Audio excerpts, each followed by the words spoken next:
Hello and welcome to KennyRoy.com. I'm Kenny Roy, and this is the Ask Video Mail for the week of January 23rd, 2012. Welcome to the site to the new members, and welcome back to the Ask Video Mail. Is your chance to get your question in character animation or performance answered in a video just like this one, but I need your question if I'm going to answer it, so please send me your questions. Send them to webmaster@kennyroy.com. I promise I go through all the questions and I answer the ones I think that will help the most people. There's no such thing as a stupid question, and it's the best way to take advantage of the full value of your subscription. If you haven't done it, please send one in right away.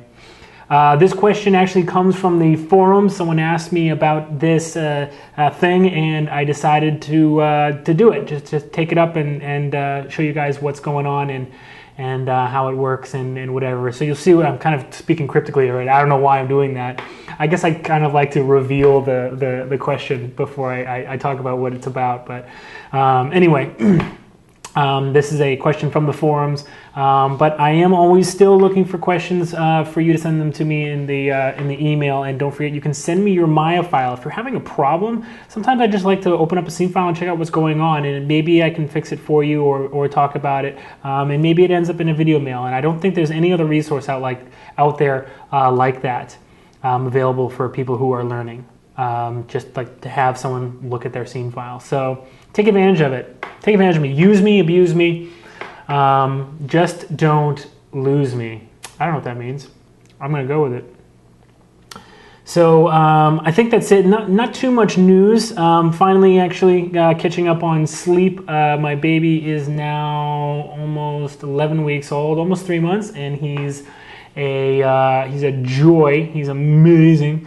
But you know, everyone out there is a parent who knows that in the beginning it's pretty difficult to juggle everything. And I've got the studio to run. I'm writing another edition of How to Cheat Maya, so a lot to do. But I'm still excited. Yeah!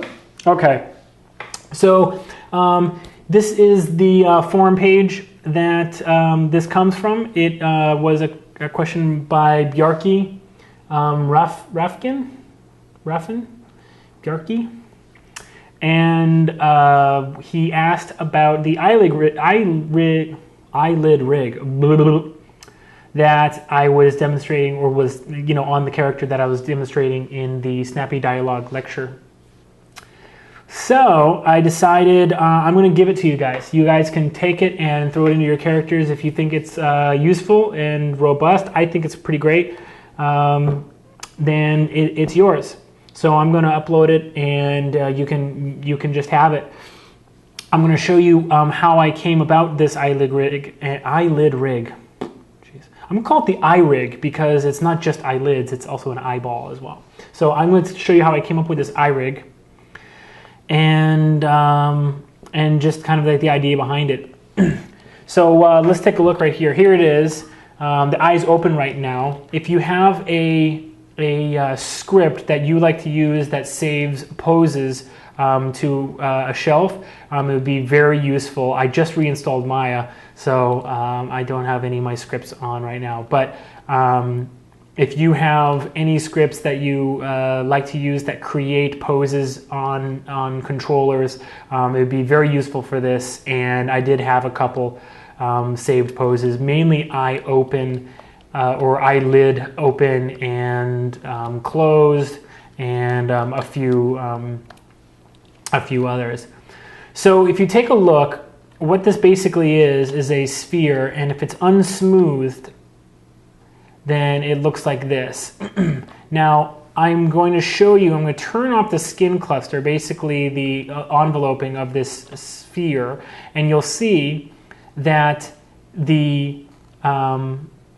it was actually modeled into place like this. Okay, so I'm not sure what I'm trying to demonstrate by showing you the enveloping, but the point is that this is not a sphere that was modeled like halfway and then I created a eye rig around it, and then the closed position is actually a forced position. No, it was actually modeled closed, and so zero on every single controller in the eyelid is actually at this closed position. Okay.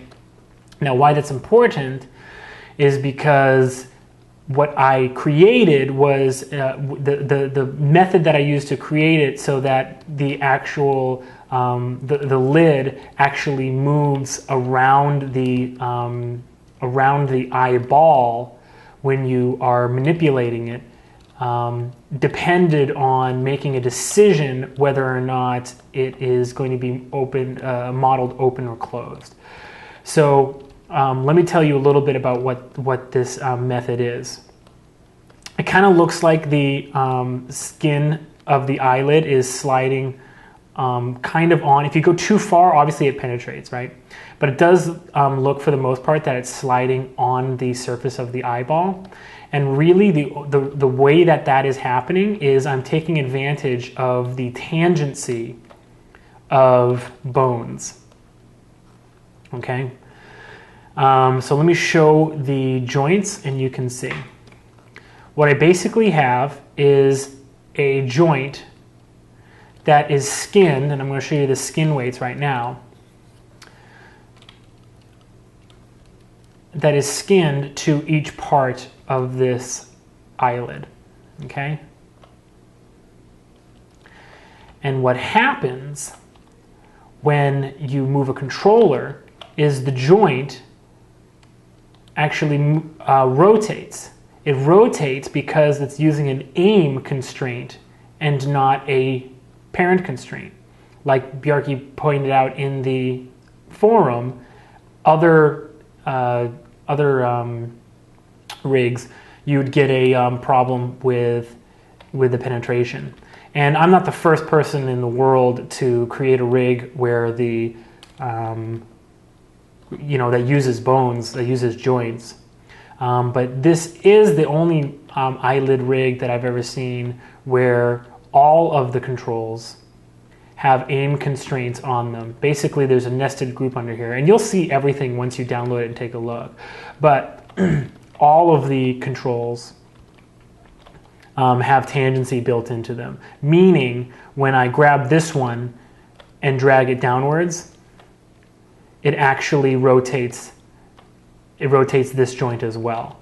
Everything is an average because there's two aim constraints. You understand, right? So if I dragged this one upwards and there wasn't an aim constraint on this one and this one, and they were and the center one, the one that I'm moving, wasn't also aimed at both of them, when I lifted this up, what would happen? This would be flat right here and this would be flat right here, and then you'd have a thing like that. No, you see how it tilts up to face it, and same thing down here. Okay, so what's cool is you can get some pretty interesting shapes, right? You can get a pretty good squint going on. Oops. Where's the control? Gotta turn on just controls here. Here we go. Get a pretty good squint going on. All right. Let me rotate the.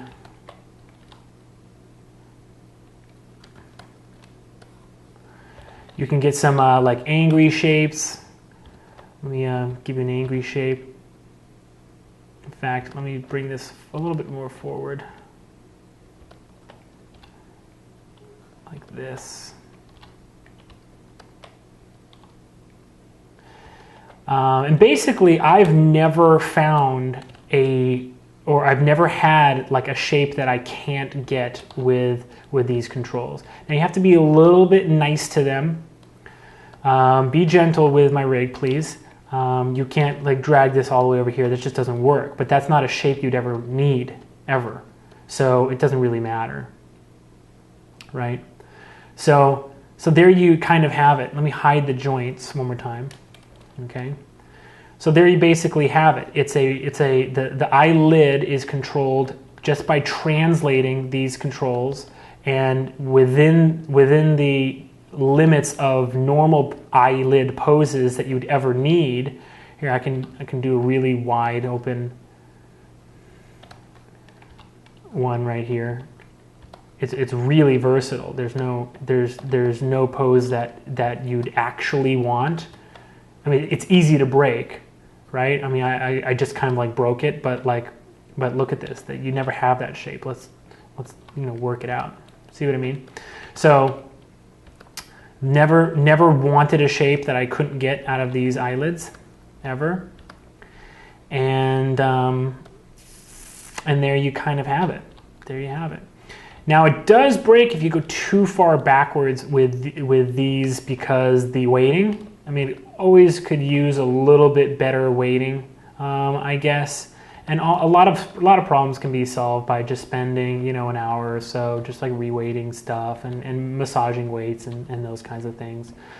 But yeah, so that's kind of how the eyelids work. When you're playing with this, feel free to grab them and move them around and get crazy with it.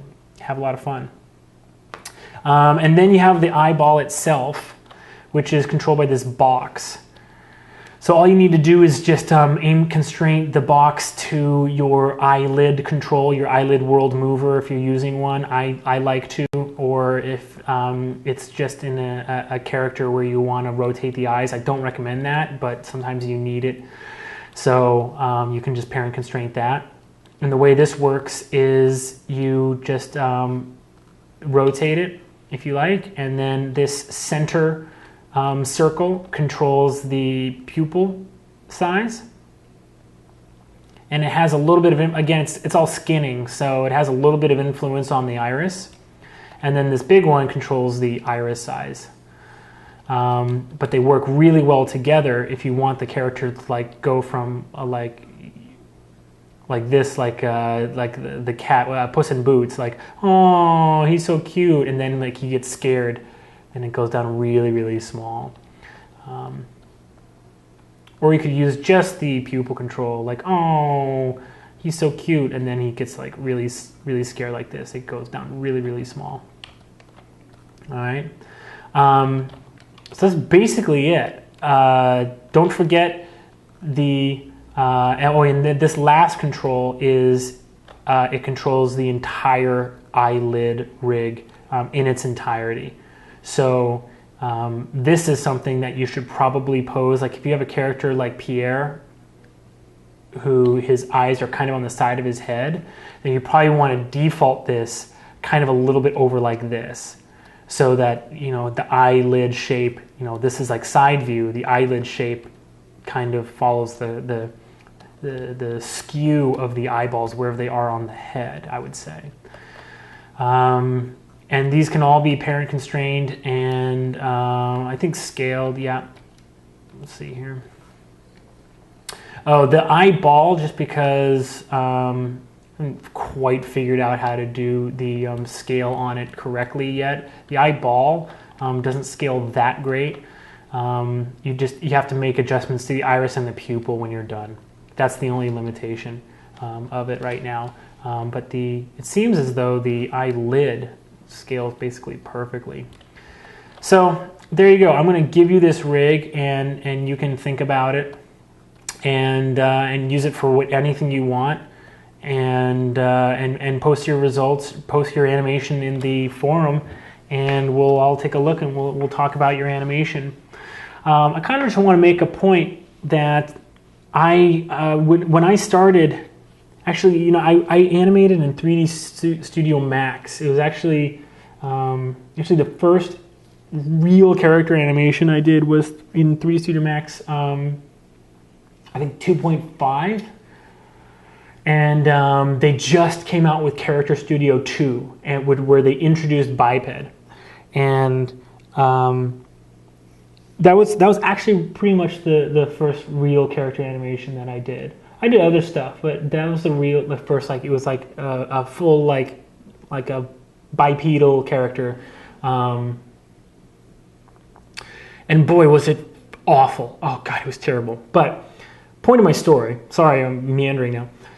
Point of my story is that I switched over to Maya right around the time when I started to get serious about character animation and actually started going out for jobs. I got a couple character animation jobs working in 3D Studio Max, one studio called Super 78, which is here in Hollywood.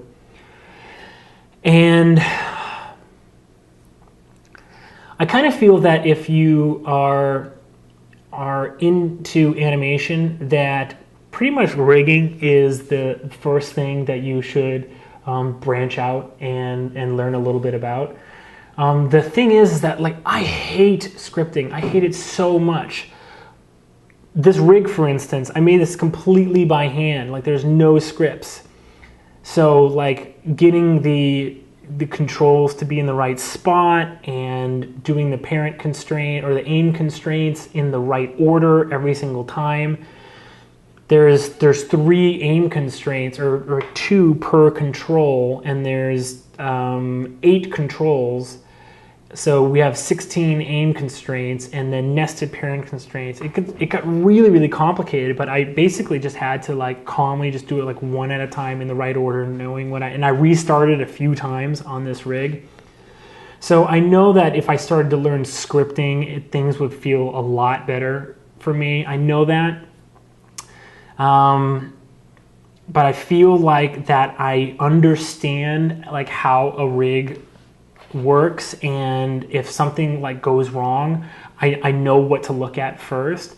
I think that has helped me out of more problems than any other task or skill you could learn in animation.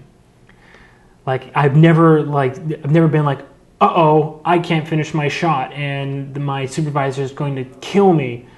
Good thing I know how to model, or there's a deadline next week. We're all so stressed. It's okay. I'll stay late and I'll texture something. You know what I mean? Never, ever, ever, ever. But being able to dissect a very complex rig, I can't make it, but be able to dissect a very complex rig and then make a rig like this has helped me in a lot of situations. So I just want to just put that out there. There is Jason Schleifer's website is a lot like KennyRoy.com in that you do get really valuable training in terms of character rigging. And let me just really quickly remind myself what the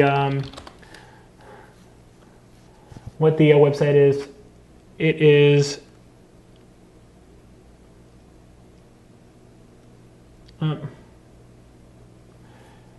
animation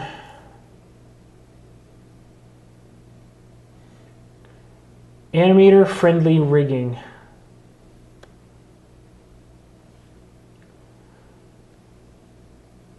All right, well,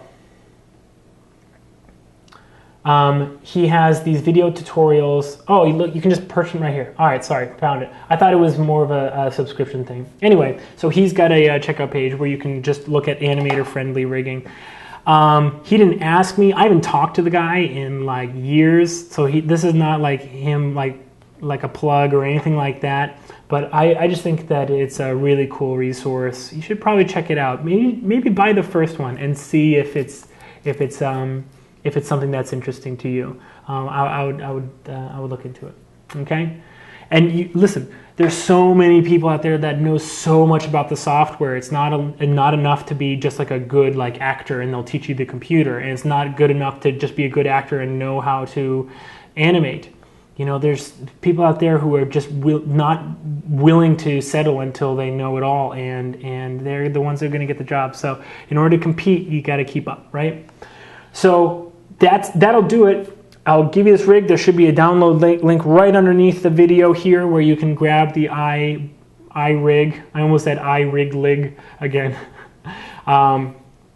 But thank you for the interest, and definitely feel free to, like Bjarke did, point out something you see in a lecture, and I'll go even more in depth into that issue. All right. So enjoy the iRig. I hope you learned something from picking through it, and maybe you'll use it in your character and you'll really enjoy it. So again, thanks for the great question.